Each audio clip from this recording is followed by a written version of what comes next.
गए हैं। अभी भी एक एक एक मेकर को एक ऐसी फिल्म बनानी पड़ती है जिसके ऊपर कंट्रोवर्सी खड़ी हो गई है। कई बड़े बड़े प्रमोशन नहीं करने दे रहे हैं और मुझे हैरानी है उन बड़े बड़े जो सो कॉल्ड प्रमोट करते हैं अपने शो में पिक्चरों को, वो इनको नहीं करने दे रहा है। ये मुझे अंदर की बात बताई गई है। विवेक अग्निहोत्री ने खुद भी कहा है और एक हैरानी की बात मैं कहना चाहूँगा, शेयर करना चाहूँगा, क्योंकि मैं उस डायरेक्टर को जानता हूँ, मेरे इंस्टीट्यूट से ही है, कश्मीरी पंडित खुद है। उनकी पत्नी का मैंने रिव्यू पढ़ा, मुझे हैरानी हुई कि क्या सोचकर आप कर रहे हैं। आपको समझ में नहीं आ रही कि ये सच हर शख्स तक पहुंचना चाहिए। तो मुझे हैरानी है कि भाई ये क्यों नहीं इसको, और इसलिए ये खुशी है कि आगे आप कह रहे हैं कि भाई ये कौन बोल रहा है, ये कौन है, ये कि माइक है, ओके चलिए, सो आई एम सॉरी। तो मैं ये कह रहा था कि you have to understand that this news has to reach every, और टैक्स फ्री हो रहा है। मुझे बताया गया कि लोग टैक्स फ्री कर रहे हैं। स्टेट ने, कुछ स्टेट्स ने कर भी दिया है। मैं चाहूँगा पूरे हिंदुस्तान में टैक्स फ्री करिए, इस फिल्म को प्रमोट करिए। अगर ये बड़े बड़े प्रोमोटर्स प्रमोट नहीं करते, एक बड़े हमारे इंडस्ट्री में लोग पता नहीं क्यों अपने आप को भारत से अलग प्रूव करते हैं। अगर ये भारतवासियों का दुख आपको समझ में नहीं आ रहा है तो आप हमारे देश के वासी नहीं हैं। अगर उनमें से भी ये लोग प्रमोट नहीं करते तो इस फिल्म को पब्लिक प्रमोट करेगी, जैसे मैं आज बोल रहा हूँ। जीत गए हैं। अभी भी एक मेकर को एक ऐसी फिल्म बनानी पड़ती है जिसके ऊपर कंट्रोवर्सी खड़ी हो गई है। कई बड़े बड़े प्रमोशन नहीं करने दे रहे हैं और मुझे हैरानी है उन बड़े बड़े जो सो कॉल्ड प्रमोट करते हैं अपने शो में पिक्चरों को, वो इनको नहीं करने दे रहा है। ये मुझे अंदर की बात बताई गई है। विवेक अग्निहोत्री ने खुद भी कहा है और एक हैरानी की बात मैं कहना चाहूँगा, शेयर करना चाहूँगा, क्योंकि मैं उस डायरेक्टर को जानता हूँ, मेरे इंस्टीट्यूट से ही है, कश्मीरी पंडित खुद है। उनकी पत्नी का मैंने रिव्यू पढ़ा, मुझे हैरानी हुई कि क्या सोचकर आप कर रहे हैं। आपको समझ में नहीं आ रही कि ये सच हर शख्स तक पहुंचना चाहिए। तो मुझे हैरानी है कि भाई ये क्यों नहीं इसको, और इसलिए ये खुशी है कि आगे आप कह रहे हैं कि भाई ये कौन बोल रहा है, ये कौन है, ये कि माइक है, ओके चलिए, सो आई एम सॉरी। तो मैं ये कह रहा था कि you have to understand that this news has to reach every, और टैक्स फ्री हो रहा है। मुझे बताया गया कि लोग टैक्स फ्री कर रहे हैं। स्टेट ने, कुछ स्टेट्स ने कर भी दिया है। मैं चाहूँगा पूरे हिंदुस्तान में टैक्स फ्री करिए, इस फिल्म को प्रमोट करिए। अगर ये बड़े बड़े प्रोमोटर्स प्रमोट नहीं करते, एक बड़े हमारे इंडस्ट्री में लोग पता नहीं क्यों अपने आप को भारत से अलग प्रूव करते हैं। अगर ये भारतवासियों का दुख आपको समझ में नहीं आ रहा है तो आप हमारे देश के वासी नहीं हैं। अगर उनमें से भी ये लोग प्रमोट नहीं करते तो इस फिल्म को पब्लिक प्रमोट करेगी, जैसे मैं आज बोल रहा हूँ। कपिल शर्मा ने ऐसे कहा गया कि मना किया था ये मूवी को प्रमोट करने के लिए, तो उनके बारे में क्या कहना है? ऐसे अफवाहें आ रही थी कि इस मूवी को शो पे नहीं और कोई देखा आपने इनकी झूठी तारीफें, इतनी गंदी मीडियोकर फिल्में बनाते हैं, एक दूसरे की कैसी तारीफें करते हैं, लेकिन इस फिल्म में उनके भी पाप धुल गए हैं जो ये गंदे काम करते हैं। जिन्होंने बॉलीवुड को बॉलीवुड बना के रखा, उनके भी पाप धुल गए हैं। इससे हमारी फिल्म इंडस्ट्री को पूरे विश्व में इज्जत मिलेगी, समझे आप। ये इतनी अच्छी फिल्म है और ये ऑस्कर में जानी चाहिए। जैसे जूस की जो नरसंहार हुआ था, हॉलोकास्ट हुआ था, उस तरह से जो कश्मीरी पंडितों का मास मर्डर्स हुए हैं जिसकी कोई बात नहीं करता है, उसको पूरा जब दुनिया देखेगी तो उनको पता चलेगा कि कैसे हिंदू वर्ल्ड में माइनॉरिटी है। फिल्म जब हम 300-400 लोग एक साथ बैठ के देखते हैं तो एक साथ हंसते हैं, एक साथ रोते हैं, एक साथ उठ के चले जाते हैं। तो ये कल्चर जो है वो इंसान को जोड़ता है।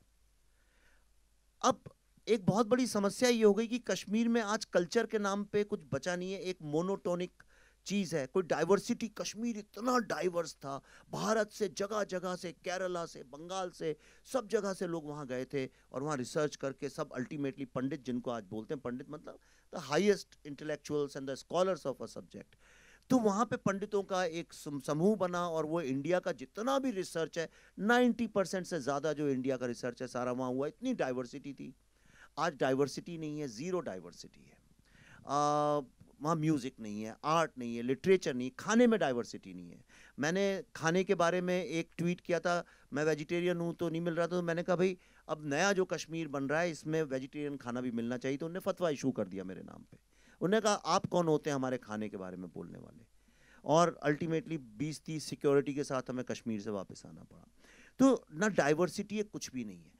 ये जो फिल्म है जैसा आप सोच रहे होंगे शायद वैसी ना निकले, क्योंकि ये फिल्म एक बहुत ही अलग तरह के थॉट की है, और ये इस बात पे एम्फेसिस देती है कि आप आपसी मतभेदों के साथ रह सकते हैं, आप झगड़ा करके मारपीट करके भी साथ में रह सकते हैं। कितने लोग हैं पड़ोसियों के झगड़े हो जाते हैं। आप दिल्ली में, तो मैं रहता था तो 24 घंटे में देखता था ऊपर नीचे, फर्स्ट फ्लोर सेकंड फ्लोर में बरसाती वालों का ग्राउंड फ्लोर से झगड़ा होता, फिर 2-4 घंटे के बाद फिर हो जाते थे, फिर साथ में लोहड़ी का त्योहार और कोई साथ में मनाते थे।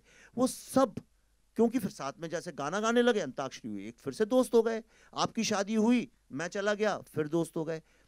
लेकिन जब ऐसा कुछ भी नहीं है, सिर्फ एक खालीपन विरावान सा है, और हम लोग भी जो जाते हैं, हम जाते हैं डल लेक पे सेल्फी खींचते हैं, गुलमर्ग में वापस चले आते हैं, हमें कुछ पता चलता नहीं है। यानी डाइवर्सिटी एक बहुत ही देखिए डेंजरस सिचुएशन ये है कि मैं आपको एक छोटा सा किस्सा बताता हूं, उससे आपको सब समझ में आ जाएगा।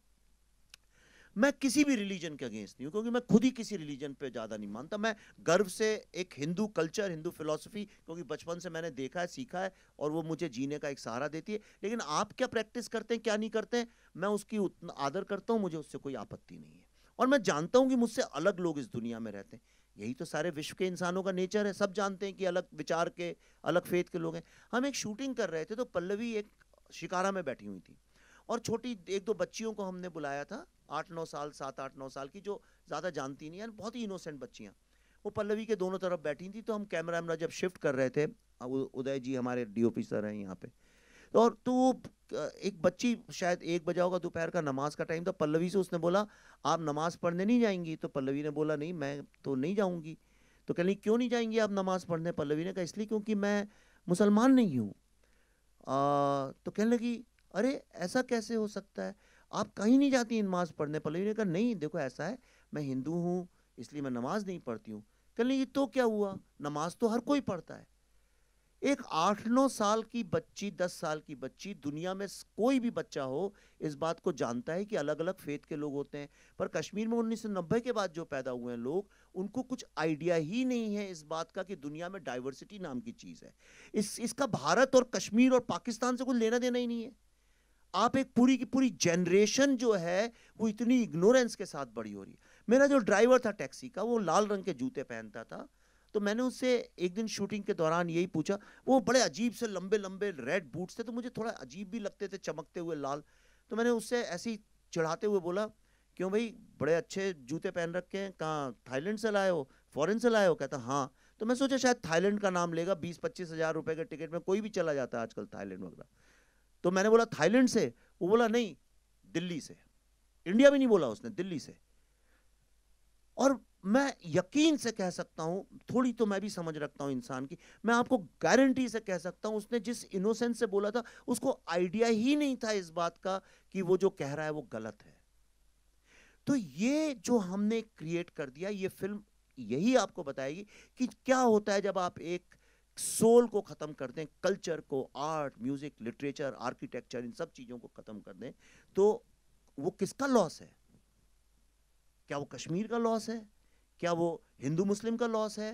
क्या वो भारत का लॉस है? या पूरी ह्यूमैनिटी का है? अगर कोई आज सिलिकॉन वैली को जाकर डिस्ट्रॉय कर दे तो किसका लॉस है? वो आपका और हमारा भी तो लॉस है। लेकिन हम तब तक उसको अपना लॉस और डेंजर नहीं समझते जब तक वो गोरेगांव या बोरीवली तक आके वो खड़ा ना हो जाए आपके सामने, या दिल्ली में गुड़गांव या फरीदाबाद तक ना आ जाए। हमारे तो किसी और का प्रॉब्लम है, देख लेंगे। पर ये फिल्म देखने के बाद अपने जीवन में मैं गारंटी करता हूं आप कभी ऐसा नहीं सोच पाएंगे। So be prepared before you see this film.